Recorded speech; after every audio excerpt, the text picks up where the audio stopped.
There are 20,129 confirmed aggregate cases of coronavirus in Victoria since the beginning of the pandemic. That is 12 new cases since my update yesterday. 5 of those 12 are linked to known outbreaks and complex cases. 7 are under investigation and 1 was reclassified. Of the 5 cases linked to known outbreaks, 3 are linked to outbreaks in aged care. 2 are linked to a complex case related to Greater Dandenong. I'm sad to have to update you that there are now 782 Victorians who have passed away as a result of this global pandemic. That is 1 further death since my last report, a female in her 80s. We of course send our condolences and best wishes to that family. That fatality is linked to aged care. There are 53 Victorians in hospital, 9 of those are receiving intensive care and 5 of those 9 are on a ventilator. A total of 2,651,309 test results have been received since the beginning of the year. That is an increase of 16,027 test results since yesterday. That's a very strong number, and I thank each and every one of those more than 16,000 Victorians who the day before went and got tested. That is such an important thing to do. Thank you to each of them, and in advance, thank you to every Victorian who won't delay. They will simply go and get a test as soon as they register even the mildest symptoms. It's a big, big part of us being able to get to that COVID normal. For instance, it's a very big part of the announcements that I'll be here tomorrow to make, announcements that are all about safety and taking steady, gradual, cautious steps, but without a clear picture through a strong testing program and those numbers remaining strong, we can't take those steps. So again, any symptoms, please get tested and please don't delay doing that. In terms of mystery cases, there are 4,270 cases with an unknown source. That's an increase of 2 since yesterday's report. There are 72 healthcare workers who are active cases.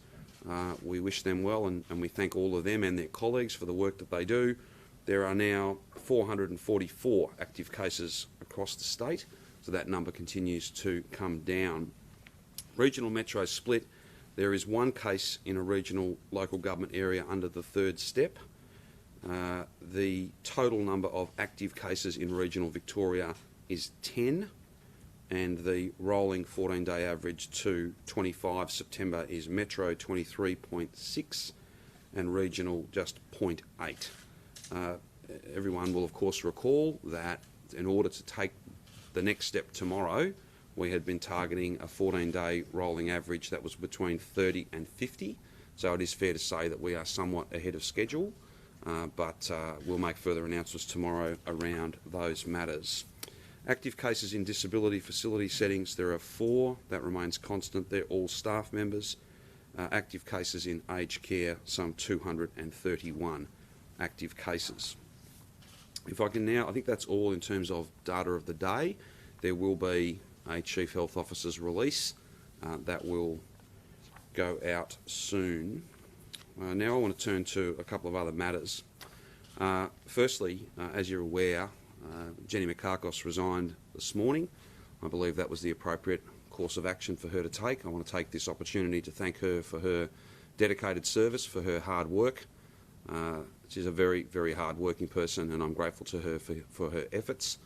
I'm grateful to her for her contribution to the Parliament and to the people of Victoria and to our party, and I wish her well for the future. I have asked Martin Foley to become our Health Minister, and he will be sworn in just after we finish our media conference today. There will be other ministerial arrangements in terms of a replacement minister for Jenny Mikakos and some consequent portfolio changes. I'll make those announcements at the appropriate time.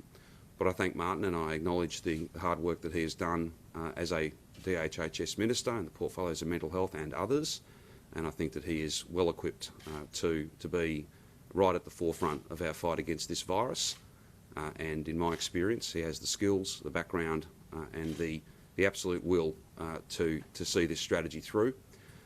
Before we go to questions, I just want to make a couple of comments about where we find ourselves I will be back here tomorrow and I will make announcements that will be proof positive that this strategy is working.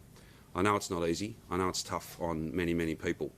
But ultimately, we're getting these numbers down. They are coming down. They're coming down perhaps a little faster than what we thought. And that is a credit to every single Victorian who's staying the course, doing the right thing, following the rules, and is, just as I am, determined to find that COVID normal. And that's still a few weeks away, but we are going to find that COVID normal and it's going to be able to be locked in. And that's the most important point. Today's not the day for me to make announcements. There'll be meetings later on today and into the evening to finalise those details about what next steps can be safely taken, and I'll announce those tomorrow morning. I don't know that there's anything more that I need to say, so I'm more than happy to take your questions. Did you ask Minister Makakos to resign? No, Minister Makakos resigned. I didn't have an opportunity to put that to her, but as I've indicated to you, I believe that was the appropriate decision. Can you tell us why you believe it's an appropriate course of action? Well, again, I don't want to be getting ahead of a process that I appeared before yesterday. There'll be a report, and I'll leave it to the report to detail, make findings, make recommendations. But you've obviously come to the view in your own mind that it was the appropriate course of action. Why is that? Well, again, I'm not going to comment on those matters until I've got the report. I believe that Jenny's made the right choice, but she made that choice, and I've taken the opportunity, and I'll take it again, to acknowledge hundreds, thousands of hours of work, a dedicated person, a person absolutely focused on her important roles, and I'm grateful for that. She's made her decision, and that is the appropriate decision. As to detailing further, it really is a matter for the inquiry to make its findings.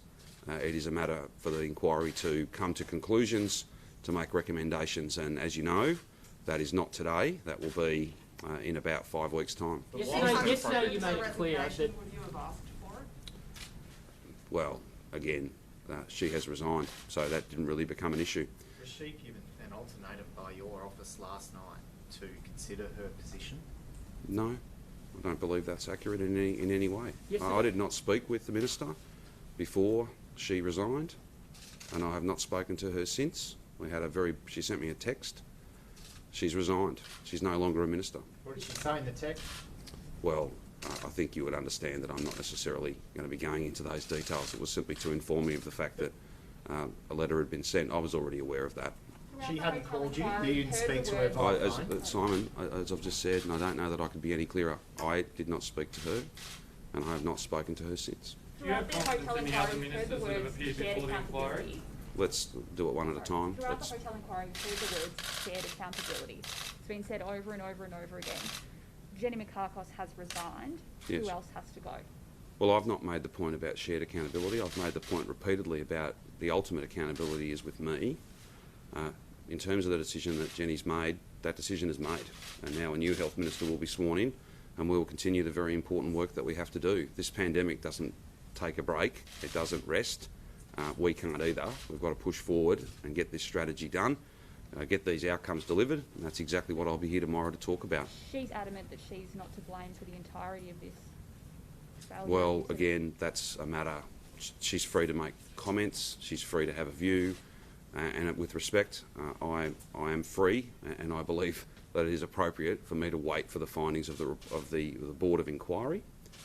That is a very important process, and that is one that is not yet finished, but it will be finished soon. You haven't waited until the conclusion of the inquiry or until the findings of the inquiry to come to a conclusion that Jenny Makakos' resignation was the appropriate course to take. Yes. So, but what I'm saying, Samara, is I'm not going to. Well, the fact that my judgment on that matter doesn't change the outcome. Whether I thought it appropriate or not, she resigned. She resigned this morning, and I believe that is the appropriate course of action. And she obviously believes that's the appropriate course of action. Otherwise, she wouldn't have taken it. Beyond that, though, what I'm saying to you is I'm not going to, and I think you would all appreciate, because you've been writing about this for quite some time, including yesterday, about a whole range of issues, and I'm not going to run through a list of different issues, many of which are not actually established yet. That's the job of the inquiry, and the inquiry will come back and will make findings. What they find, I can't speak to that. That's entirely a matter for them. You said she had accountability, or you believe that she had accountability for the hotel quarantine program. Do you think she's also accountable for the second wave of the coronavirus pandemic I'm here not in Victoria? going to be getting into that sort of commentary, Samara. If you want to draw that conclusion, then that's a matter for you. Is But that a I correct don't believe. conclusion to draw then? Sorry. Is that a correct conclusion to draw? I'm indicating to you that if you want to draw conclusions, then you can make judgments about whether they're correct or otherwise. I'm not going to be providing commentary like that. I don't think that's appropriate. Yesterday the Minister had your confidence, and today you say it's the right thing that she's resigned. What's changed? Well, the Minister's tendered her resignation, James. But you believe As it's simple as that. appropriate that she did so, where yesterday she had your confidence. All my ministers have my confidence. Ms Makakos is not a minister any longer. She has made a decision. She has resigned. And as to details of what motivated that, you'd need to speak to her. As to details of the facts of these matters, they are rightly the province of an inquiry, and my job is to wait for those findings and then take the necessary action based on those findings to make sure that the mistakes that have occurred here can never occur again. As I've said, guys, I don't know how many days it is now I've stood here, and I'll be here tomorrow and the next day, and as long as it takes, the best way to go, one at a time, and I'll answer them as best I can. Thank you, Premier. Yesterday in the inquiry, you said in your written statement that you held Ms Makakos responsible for the Department of Health and the hotel quarantine program. I'm aware of my statement, yes. Had you made that point to her months ago? Or was this... It's a statement of fact, Rich, so therefore it ought to have been obvious to everybody involved. So did she, like this is the point I'm getting at, I know what you're getting at. Had you made this clear to her that she was responsible for this program when it was set up? My statement yesterday is a statement of fact, and the operations that I refer to and the conclusions that I drew and the comments, the statement I made and the oral evidence I gave should have been perfectly obvious to all involved. And just to that point, I'm not sure whether you were watching yesterday, but there was an organisational chart put forward. There were lots of different things put forward. I don't think what I'm saying is at odds with the facts of the matter. In fact, they are absolutely clearly the facts of these matters. So why weren't you able to tell us that when we've been asking for months who was responsible for this program? There's an inquiry, Rich, and it's not appropriate. Set up. We were asking for months who was responsible, and it's as your statement says, it's a very straightforward answer. So why weren't we able to learn that earlier? Well, again, Rich, as I've said to you many times, there's an inquiry going on, and I made the judgment that I was not going to be answering questions that were absolutely central to the work of the inquiry. That's not appropriate. It's not appropriate. And as to speculating beyond that, then that's in the past. Those matters, I've made a statement. I have, beyond that, given evidence for whatever it was, 2.5, 3 hours or so, and I outlined, to the best of my knowledge and ability, the facts. In So Ms you knew she Makakos' was statement this morning to the media, she said there's elements in your written statement to the inquiry yesterday that this is her quote, that I strongly disagree with, and I can't believe that I cannot continue to serve in his cabinet. Now to me, when I read that this morning, that was a fairly broad attack on you. Why didn't those sorts of issues or disagreements between responsibilities and this sort of detail, why couldn't that be sorted out, and now we're at this point? Well, the Minister's statement doesn't provide detail. She makes comment. I'm not in a position to speculate on what she's referring to. All I can say to you is I appeared yesterday and I provided a statement. I did so under oath. Yeah. And I can't comment on what she's referring to. Where was the breakdown, though, between your relationship with her and her relationship with you? Well, again, she's the one that's asserting that. You'd need to speak to her about that. In the interest of getting to the bottom of what went wrong, should she be recalled to the Board of Inquiry to explain what she means by that, given that you've got the Health Minister's evidence, evidence... That's entirely a matter, that is entirely a matter for the Board as to what they seek to do. I understand she's made a second statement to the Board. That's a matter for them.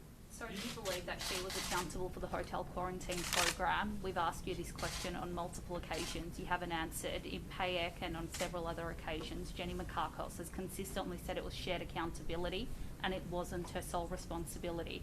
But she's been Health Minister up until right now, and she wouldn't have been deposed if she hadn't resigned.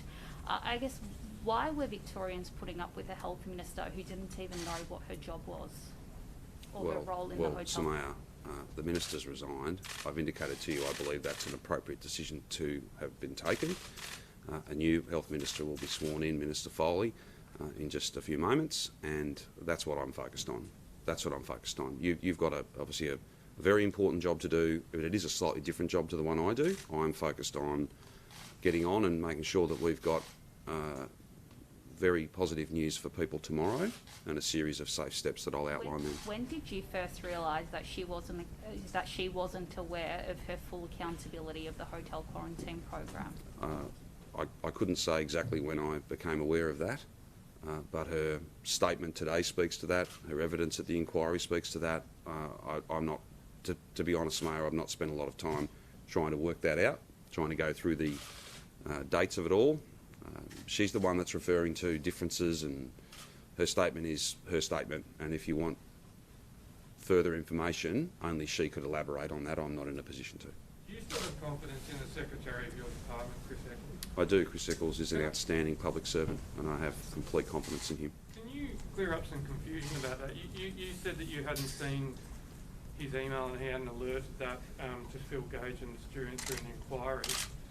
Correct. On March 27 and 28, you made comments publicly about being thankful for ADF being offered, and I know you've answered questions around this a few times. Indeed, I have. What did you actually think was on offer then? And yesterday at the inquiry, when you were saying that this might have changed how you viewed things if you had have got this email from Mr. Eccles, what did you mean by that? Well, so there's a few things in there. Obviously, if you don't have information, then it can't influence your decision making. So I don't know whether it would have, but as I said yesterday, I would have liked to have known, and I did not. In terms of your broader question around the March 27 to 28, yes, you sort of thanked the Prime Minister. No, I did, and I'm more than happy to take you through. I left the National Cabinet meeting.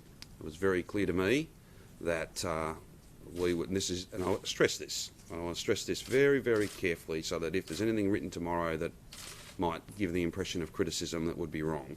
This is not a criticism in any sense. And I won't go to the details of discussions at National Cabinet, but I'll speak to you about what I took away from that meeting, having been in that room. There would be some support, the exact nature of which I could not tell you, but there would be some ADF support for New South Wales as a result of the following factors. More planes arriving in New South Wales than arrive in Victoria. Cruise ships. You would remember Ruby Princess was very much a live issue at that time, and indeed many cruise ships were being diverted to Sydney. They already have. That's a big feature of the way things work in Sydney as well. The exact nature of that support, I didn't know then, and I couldn't tell you now. But it was very clear to me as I left the room that we should not expect substantial, extensive support. At the press conference shortly thereafter, the Prime Minister made a more general offer, and I acknowledge that. And that's the start and the finish of it, Matt. And that is not surprising in the context that we have right the way through this received different levels of support, different types of support from the ADF, all the way through performing different roles, different functions, and I'm deeply grateful to them. And whenever we've asked, so they haven't necessarily turned up the following day, it does take some time, but they've been quick to get here, and they're doing an outstanding job. And I think my last briefing had a number around about 1,000 that still remain with us, and we're very grateful to them. Did the Prime Minister sorry. No, I was just going to say, but when you suggested in the inquiry yesterday that it might have changed things had you been aware of the nature of what was offered to Chris Eccles, what might have changed? Well, I can't be certain about what would have changed. The point I was making was, I think I was asked a question, might that change things? I can't give you a word for word on it, but what I can say, if I had known that, well then that was very, very different to what we all left the National Cabinet meeting very clear on, and again I stress, this is not a criticism in any way, but that's what I took away from the National Cabinet meeting. And a week later, a different position was advanced that was not drawn to my attention, and I would prefer that it had been. I can't speculate about what that might have meant, but again, if you don't have information, then it's very difficult to do that. It's very difficult to have a different view or to go a different way. I probably can't say much more than that, Matt. That's When you okay, said though, you Victoria- mentioned the use of security guards, private security guards in that program. Do you really expect us to believe that that just slipped out and that there'd been no discussion prior to that of the use of No, those that's not what I'm expecting you to believe at all, Rachel. I answered these questions yesterday, and I've got nothing to add to my answer. I cannot give you a specific. I cannot detail for you why it is I mentioned police, why I mentioned security, why I mentioned the public health team, and didn't add in a fourth or a fifth or a sixth different group. I think it's important though to acknowledge that just a half a sentence later, I made it very, very clear that these matters had not been settled, and it was not until the next day that I came out and then made announcements about what had happened. I think that's relevant. Can I just go back to the question I asked before? We're still in the middle of the second wave. We're still locked down. Why is it appropriate for the Health Minister to have resigned today? Well, the Health Minister has decided to tender her resignation. That's happened. I can't change that. We've got a new Minister that's going to be sworn in very soon, and I want to assure every single Victorian that there's a lot of work going on, and we'll have meetings right into the night this evening in order to finalise arrangements for announcements that I'll make tomorrow. Why was it an appropriate decision? Why is it an appropriate decision today? We're still dealing with... Well, I would direct you to the statement that the Minister's made. The Minister's made a statement about no longer being able to serve as a Minister. She's resigned. That's an appropriate thing for her to have done. As to what may or may not be found, what may or may not be the conclusions of the board, that's entirely a matter for them. And it is, I know it's frustrating, but that's not today. That's in 4 or 5 weeks. Have you had a conversation with Jenny Mikakos at any point in the past few months where you've asked her to improve her performance or to do things differently, given that the first hotel outbreak happened in May? You were of the view that she was responsible for that operation. Any conversations since then about what's going on, Jenny? I don't believe I've had many conversations with her and colleagues over a very long period of time. I don't think I've needed to have a conversation like that. I don't think I have had a conversation like that. I've spoken to her and other colleagues literally hundreds and hundreds of times in the last few months and during the course of this year. The first outbreak from the Regis Hotel was in late May. In her testimony, she said she waited until June 30, or in her statement, sorry, she waited until June 30 to seek, further information from her department. Do you think it's appropriate for her to have waited a month, or had you spoken to her about the security guards? I think it's appropriate, Samaya, that given that matter, as you say, you're quoting from her statement and or her evidence, it's appropriate that Judge Coate make findings potentially. It's her media statement, not her statement to the inquiry. Oh, sorry. Sorry, in her media statement. Her media statement today? Today. Yeah, well, I can't add anything beyond that. If you want to know what drove the words that she's used and background to these matters or any other context, then you'd need to speak to her. I do not propose, Samaya, with the greatest of respect, I do not propose to be providing interpretation on a statement that I neither had nothing to do with the writing of it, and all I've done, like you, is read it. Between late May and June 30, when she had asked for her department to explain to her what was going on in these hot hotels, had you spoken to her about what was going on and why there was an outbreak? I couldn't be certain whether I'd spoken to her. As I said in answer to James's question, I speak to colleagues very, very, very regularly. Very regularly. So you don't remember when you last had a direct conversation with her? No, you asked me a question about not just whether I'd had a direct conversation, you asked me about whether I'd raised a specific matter. When did I last have a conversation with her? I've been attending meetings with her for weeks and months. Weeks and months. But a chat? Well, given that we were... Well, I just make this point to you. Given that we were going to be appearing in a process as witnesses. I don't think I've had a conversation with her this week. I think I've been I've been very, very careful not to be engaging in discussions with people who would be appearing, which I believe is the appropriate thing to do. And that goes to a point Councillor Sisting made yesterday, that it's unusual in a government inquiry to have different departments and different ministers, each represented by different lawyers. This means everyone had a different story to tell, right? Well, if you want to draw that conclusion, that's fine. That's a matter for you, James. I've given my evidence. I've given my statement. I've outlined the facts. And what I can add to that is to say to you that the strategy that we've put in place is working. And I wouldn't want anyone just to skip over the fact that we've had the highest test results this week, which I've just reported to you, and we've had 12 cases. That is a very good day, and one that sees us poised tomorrow to make substantial announcements, and I'll be back before you to do that. Do you have the confidence of Kim Peake, the Department Secretary? Yes. Were you frustrated, or were you worried that she wasn't telling Jenny Mikakos, briefing her on issues within the department? Well, again, it'll be for others to find whether there was sufficient briefings. You think she may have been misleading the inquiry then? She said she wasn't passing up. No, I'm not making that claim at all, Rich. Well, no, it's not. You're not worried about that? That she wasn't passing on information? Part of the problem is because I hadn't finished the sentence, I wouldn't invite you to infer that, because that's not what I was saying.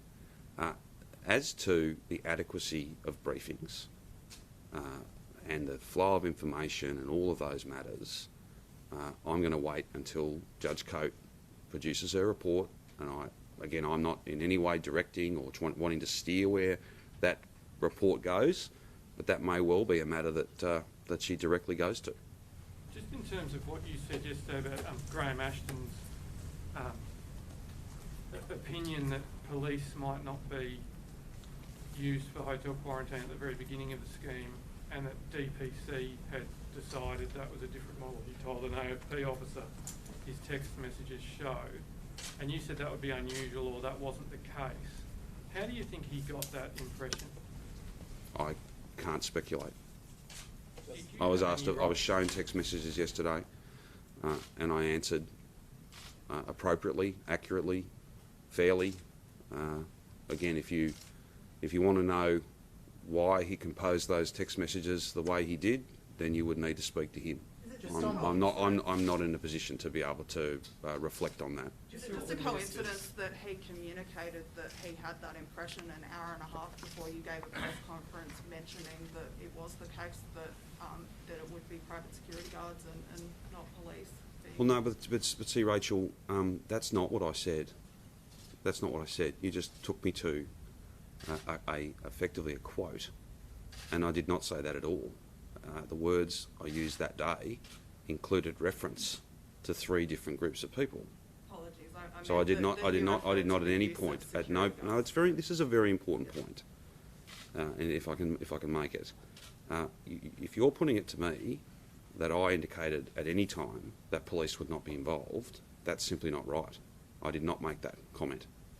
I am putting to you that you mentioned the use of private security. And I've freely acknowledged that in my statement under oath, in my evidence yesterday, and as a matter of fact, I'm not sure whether you were at the press conference. You probably were. So no one's debating the words that I used, but no one should also skip over the fact that only 5 seconds later I made it very clear that these matters had not been determined, and therefore I would not be able to announce all the details of the package. It was not until the following day that I was able to do that. Just with the minister's resignation, yes. What will happen with her seat in Parliament, and where does it leave you and the government in trying to get your omnibus bill with the controversial detention, or some people call it controversial, the detention powers through? I'm grateful for that acknowledgement. Got it qualified. Thank you so much. That's very good of you, Simon. We will have a process to fill that casual vacancy, as you know, under the provisions of the Constitution. There's no by-election. There'll be an internal party process. These are extraordinary times, both the virus as well as some other matters that have seen some changes to the way our party's administered, but we'll have a replacement into that seat in the Legislative Council. It would be my expectation that we would be able to have that finalised before the Parliament next meets. Again, we seem to have strayed back into everyone wanting to have a go at the same time. I just want to follow up, if that's all right. Of course you can. Yeah, just on the omnibus. Oh, I'm sorry, I didn't answer that part of the question. In terms of the upper house and the consideration of that bill, it has, as you know, been my long-standing practice not to try and be a predictor of what happens in that chamber. We'll continue to work in good faith and to negotiate, talk, answer questions, do all those things. Have you had any progress? Sorry? Have you had any progress with that? With the I'm not in a position to report progress, whether it's been good, bad or indifferent. I don't have an update on that. We continue to engage, as we always do, with the crossbench, and I'm always grateful to them for the fact that they work with us to work through issues.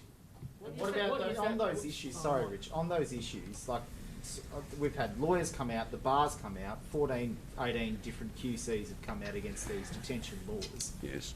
Have you listened to those concerns, and are you looking to allay some of those fears from the top, from the legal? Well, as I understand it, the Attorney General had a meeting with a number of representatives of the legal establishment, the legal community, and it was my understanding that at least some of the concerns that had been raised were dealt with. I'm more than happy to get the Attorney to come back to you if you need any further detail on that. Premier, Rich, thank you. Sorry.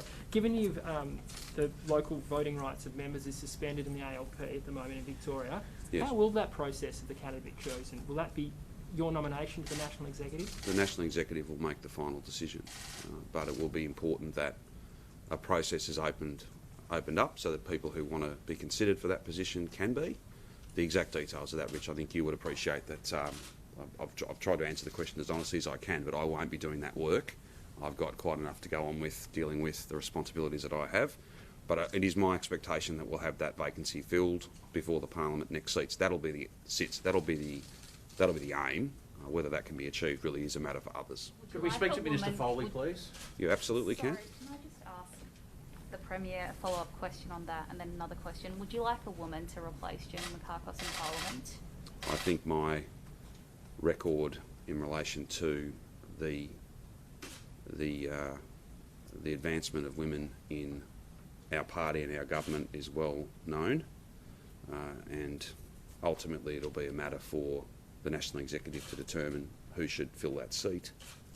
But I note that I'm very proud to say that I chair a cabinet that is more than 50% women, and a caucus that's, when last I was briefed on these matters, I think very, very close to 50%. That is important. It's very important. And my views on that are long held, and they're not just views, Samaya. I can point to significant achievement in this regard, and it is a point of pride.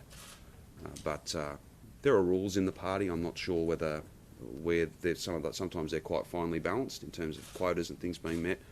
I haven't looked at that issue, but let's wait and see how that unfolds. I wanted to also ask about the breakdown of the relationship between department secretaries and their ministers. DPC Secretary Chris Eccles hasn't briefed you about the offer from from the Commonwealth. Kim Peake hasn't briefed her Minister Health, Jenny Mikakos, on a number of things. Emergency Management Victoria Commissioner Andrew Crisp didn't tell Lisa Neville about the request for 850 ADF personnel. Is there a breakdown between the relationship, a breakdown of the relationship between secretaries and their ministers? No, I don't believe so. Just if I run through those three for you. Firstly, the example that you've cited in relation to Secretary Eccles and myself, I wouldn't read that to mean that he doesn't brief me, or that he doesn't. It's one instance, and it's out of character for him. He's an outstanding public servant, and I don't think it is fair to reflect upon all of the work he does through that one incident. In terms of Kim Peake briefing her ministers, again, I can't speak to that, and I don't know that necessarily Commissioner Crisp ought to be considered a secretary of a department. He's not. He's a statutory office holder and has different accountabilities and different. He's also an outstanding person in my experience, but there's not an equivalence, I think, in terms of the three people that you've put forward, with the greatest of respect. Andrew Crisp is obviously a very senior member of Lisa Neville's team. Yes, he is. He is, but I don't know that you can't put him in with other secretaries. I think he has a very different role, and there's an independence to that role that I think complicates the construction that you've put forward. Is it a shame that all of these very senior public You're next, James. Don't worry, I'm coming to you because it means I get to go over there and Martin comes here. So you will be next, I assure you. Samaya, yes. Is it a shame that a lot of these very senior public servants haven't briefed their ministers and yourself on very important matters of the hotel quarantine program and responding to this coronavirus pandemic? I think I made my expectations about the provision of information very clear yesterday, and that remains my view. Now, Minister James, would you like to speak to the new Health Minister? Please, I would love to. Very good.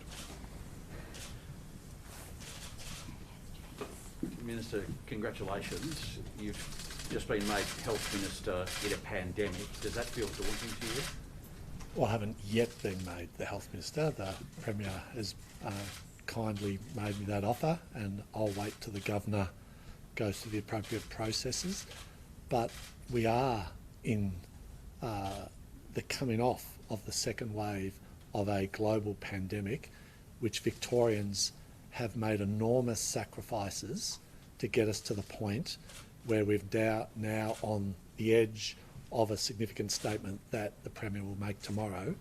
I want to acknowledge the great efforts that Victorians have collectively, in a community coming together, driven down those numbers faster than the roadmap out had forecasted.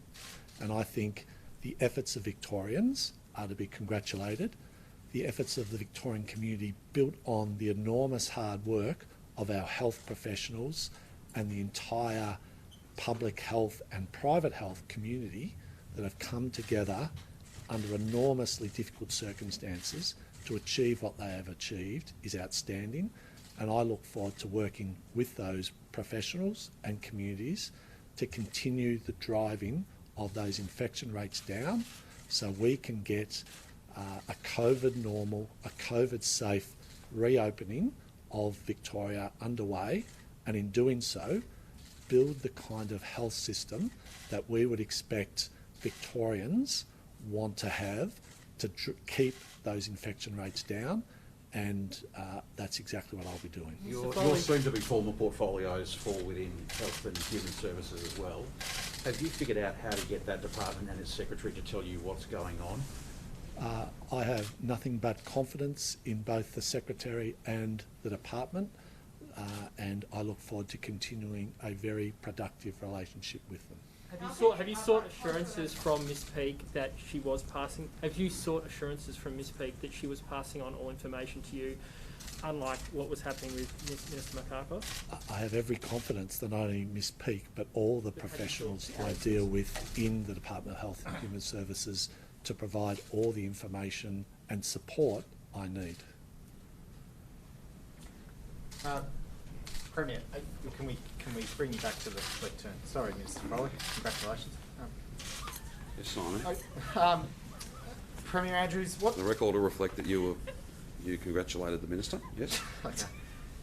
Premier, there have been calls from Michael O'Brien, the opposition leader, and many others for you to resign out of this. Will you resign? No, I will not. I don't run from problems and challenges.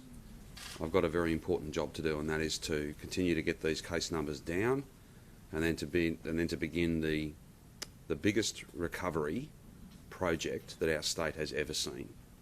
I don't run from challenges, Simon. I've got a very important job to do, and I'm going to get it done. We are going to have not only a situation where we can make announcements tomorrow, but then, on the trajectory that we're on, the trend that is there, through the hard work of Victorians, we will be able to take further steps next month. We'll be able to find that COVID normal, and then we will hand down a budget later this year that will have the biggest, the most significant program of investment that this state has ever seen. It will be truly unprecedented, both in its size, scale and nature, and that's what's needed. This is a 1 in 100 year event. So my answer to your question is no. I have an enormous amount of work to get done, and I'm going to get it done, because that's what I do, Simon. I get on and get things done. Some of your Labor Party MPs felt that your testimony yesterday left Jenny Mikakos with no choice and are feeling pretty bruised by the whole process. What's your message to MPs that are feeling pretty rattled by this whole process? I don't send messages to MPs at press conferences, Rich. Is your party unified? My colleagues know and understand who I am, what I'm all about, and my record. I don't think it's appropriate. I've never done it before. I'm not about to start speaking to my colleagues with respect, all of you people. That's not the way my government works. Is your party unified? Absolutely, and has a singular focus on defeating this second wave, and then, as I said to Simon, beginning the biggest repair and rebuilding agenda that this state has ever seen. And, you know, we've had the Governor of the Reserve Bank, Federal Treasurer, the Prime Minister, the head of the Federal Treasury as well, all making comments about the need for states to do more. We will do more, be no doubt about that. It will be a very, very substantial program of investment to repair the damage that this pandemic has done across our state, not just in terms of building and infrastructure, but it'll be about training and skills, and it'll be about supporting people at a very personal level to find the job that they want and to make sure they've got the skills they need for that job, as well as driving confidence and getting our economy growing again and getting us back to where we are at our best, when we're out in front leading. There's 500,000 jobs created in this state in the 5 years before this pandemic hit. The engine room of the national economy is right here in Melbourne and Victoria, and we know we have a significant responsibility both to our community but to the nation, and we will deliver as never before.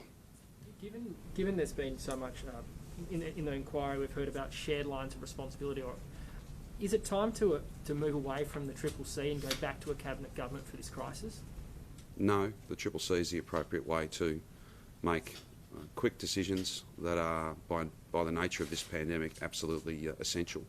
I wouldn't want you to draw the inference, though, or to come to the conclusion that only a small number of ministers are working hard. Every single minister is working hard in their portfolios and supporting CCC members and dealing with much of the non-pandemic related work that is a feature. Just because we've got one massive challenge doesn't mean all the other challenges we face without a pandemic can be put on hold. And I'm deeply grateful to each and every one of my colleagues. Ministers, yes, parliamentary secretaries, and indeed caucus members more broadly for the work that they are doing. There's lots of different tasks. They're all working very hard, and I think our state is stronger for all of those efforts. You're working on the announcement you'll make tomorrow. Is your emphasis more on getting particular industries back to work, or on freedom of movement and people mixing? We are consistent with the types of easing that's been foreshadowed in that roadmap, James. So there's no dramatic departure from that. But there are a couple of areas where we can say and do more, and we will finalise those this evening, and we'll be able to talk about those tomorrow. And I do hope, again, I don't want people, we're not throwing the doors open tomorrow. The place is not opened up tomorrow, and I've tried to be really clear about that. But people can be optimistic and really positive about the fact that these numbers are coming down. They are coming down, and once you get them low, you can keep them low. That's what the science and the logic tells you. But I do hope tomorrow to be able to talk a little bit more about what October looks like and the fact that we are ahead of schedule. I think Rachel and I had a lengthy exchange the other day around whilst the trend is positive, it's simply not available to us to try and kind of chance this and say, look, I think we're going to be okay, so we'll open it up now. You don't get to understand the true nature of the effect of the decisions you make for 2 to 3 weeks after you make them. That's just the nature of this thing. That latency is a really significant issue. There are members of your caucus who want more heads to roll, so Labor MPs. They think that Lisa Neville and Martin Pakula have more questions to answer. Well, Samaya, if you're putting it to me that someone's put that to you, then by all means, write a column about it. But I'm not going to get involved in that. Like, seriously, I'm not going to be getting involved in that sort of discussion. That's not appropriate. I've never done that before. and I'm not about to start doing it now. Those two 2020 ministers have is your a very strange year. This is a year like no other, but I don't think I'll be getting into that sort of Those stuff. two ministers have your absolute confidence. Yes, yes, absolutely. If they did decide to resign, do you think that would have been the appropriate decision to make? Well, there's a few hypotheticals twisted there into a kind of a question. That's not right, Samaya, seriously. It's, if they decided to resign, do you think that would have been an appropriate decision to make? They haven't. So I'm not quite sure what the question is. Premier, You've asked me, do I have confidence? I have confidence, yes. If I didn't, then they wouldn't be ministers. It's very, very simple. Will have to leave their role as a result of the hotel quarantine inquiry. Do you think at this stage, having read all the material you did and prepared for your performance, that there's any need for them to go? Matt, I'm grateful for you giving me credit for having read all the material. I can freely admit to you I've not read 200,000 pages of documents. The Board of Inquiry has, though, and whilst I made sure that I prepared appropriately so that I could give factual, correct answers, but also answers that might assist the board in the work they're doing, I'm not going to prejudge. I'm not going to prejudge what they might find. A, they haven't made those findings yet, and B, they almost certainly will have all manner of information that I don't have. That's why the board was set up. Premier, how did you come to select Premier, how did you come to select Minister Foley for the job of Health Minister? Sorry, James? How did you come to select Minister Foley for the job of Health Minister? I rang him and asked him, and he said yes. Well, why was he the person you rang? Because as a DHHS minister who has significant experience in this portfolio, in broad terms, as the mental health minister, I thought he was an outstanding choice. That's why I rang him and asked him, and he said yes, and he'll be sworn in soon. And he'll do in this portfolio exactly what he's done in all of the different portfolios he's held. He'll work hard, and he'll do a very, very good job. If I wasn't certain of that, James, then I wouldn't have made that phone call. Was he the first person you rang and asked? Honestly, I have many discussions with many different colleagues, and the minister is going to do an outstanding job. An outstanding job. No, that's not correct, Rachel. That is not a correct inference for you to draw from anything I've said today, and that is factually not right. Just in terms of the hotel inquiry, are you committed to staying in your position as Premier regardless of what they come down with when they release their final report?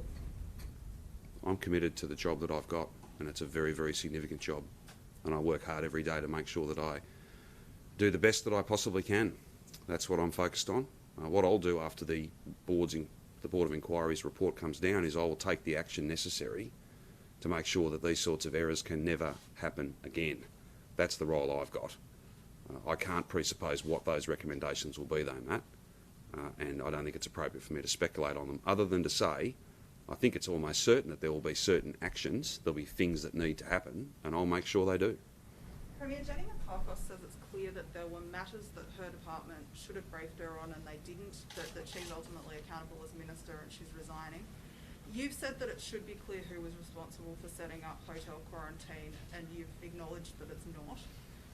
Shouldn't you be taking responsibility for the fact that no one in the government or the public service has briefed you, let alone taken public responsibility for putting private security guards in hotel quarantine and ensuring that appropriate infection control safeguards were in place, and shouldn't you resign?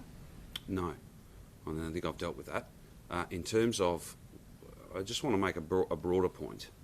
Just because through the production of documents and the giving of evidence we don't have an obvious answer to many of the questions that saw the Board of Inquiry established, that does not for a moment mean that the board won't make findings about many of those issues. That's the nature of their work, and that's why I'll wait just these few weeks to get what I'm confident will be a well-considered and comprehensive report. Isn't the very fact that as the boss of this system you don't have those answers yourself a failing on your part, though? No, I don't accept that at all, and it's rather circular. On that test, then I wouldn't have established inquiry. The inquiry's been established because there are answers that need to be there. They aren't. They may be, though, when the Board of Inquiry makes its findings. So whilst I know it is particularly frustrating for you and for me that some of those questions can't, and Victorians, that those questions can't be answered, the board may well draw conclusions. The board may well come to some of these matters. That's entirely a matter for them. Today should have been the AFL Grand Final day of fun and celebration for the city, but you know, because of that, the second waves occurred and the outbreaks have occurred. What responsibility do you and the government take for that? For the second wave? Well, Simon, I think I've been abundantly clear for a lengthy period of time that I'm ultimately accountable for the decisions and the performance of the government. That's the job I have. I've been, I would hope, pretty frank with you about that for a lengthy period of time. So I think I've answered your question. Our focus is not on what might have occurred today or yesterday. It's about what occurs tomorrow. And that is things we can change, things we can influence, things that our hard work and the amazing performance of every Victorian, that's what we are focused on. Can I go back to Richard's earlier point of the Crisis Council of Cabinet? You said that decisions need to be taken quickly in the middle of the pandemic, and yes. The CCC allows that. The reason we found ourselves in this situation is because of the hurried decisions that were taken at the start of the pandemic, particularly in relation to hotel quarantine. I guess, is there not a reason to expand this Crisis Council of Cabinet to have more input and for the decisions to be less No, rushed? Samaya, and I don't necessarily accept the conclusion that you've drawn. They're not conclusions that are for me, or might I say for you to draw. They're matters for the board to come to, and they may well do that. I really, the notion that, I just want to be clear with you, Samaya, though, the notion that cabinet committees are a new thing, they aren't. There are many cabinet committees, and they sometimes comprise 8 members, sometimes they comprise less, sometimes they comprise more. Cabinet committees and different workflows, you could just as easily call it a meeting of coordinating ministers. That was a group that existed long before this. So again, I don't know that there's much served by having debates about cabinet committee structures. The structure's in place, it's not changing, and we're going to be focused not on so much the membership of different groups within the cabinet, but making sure that we deliver the strategy that the entire cabinet has endorsed, which is get the numbers low, keep them low, and then open up safely and stay open. That's what we are focused on. Tony, can I just ask on a different topic of protesters? Yes. Your comments on, I guess, the amount of police that have been in the city today for very little people. It seems to be an extraordinary use of police, perhaps a waste of police resources, and your comments on people. Chanel, I've not been in the city today, so I'll take your word for it. But I haven't actually seen some of the things that you're describing. I did get a report that there were perhaps less people protesting rather than more. That's a good thing. I wouldn't want anything I said to be a criticism of the operational decisions that police have made about how many people should be there. Police are doing very important work in very difficult circumstances.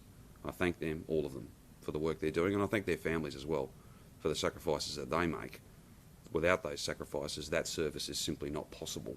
So to every member of Victoria Police and every police family, I say thank you for the work you're doing, and to anyone, even a smaller number than perhaps expected, who protested today, I'll just say, don't do that. Do not protest. It is not safe. It is not lawful, and it is only conducive with potentially spreading this virus. We want less coronavirus cases, not more. And protesting, regardless of what you're protesting for or against, is neither smart nor lawful. It's a selfish thing to do, particularly when we're so close to taking further steps and moving every day, every single day, moving closer to the COVID normal that we all want, so that when we get to 2021, it's a year that is totally different to 2020. You've lost 4 ministers in 3 months. Are you confident that your cabinet makeup at the moment is the most appropriate to serve Victorians? Yes, I am, Samaya. You said Otherwise, that wouldn't be the makeup. It'd be a different makeup, wouldn't it? Yeah, but you've obviously had to get rid of them, particularly Adam Somyurek, who was brought back into Cabinet after being, sacked from Cabinet. Well, might I boldly venture that Mr Somyurek's absence from Cabinet has not diminished the Cabinet, if I might put it in those terms, or the work of the Cabinet. You raised him, I didn't, but I will observe that. Sorry, did you say you would be elevating someone else into Cabinet, or have you not made that decision? There will be a replacement for. There will be a full contingent, and I'll have more to say about that soon. And does that come from the upper house with the numbers?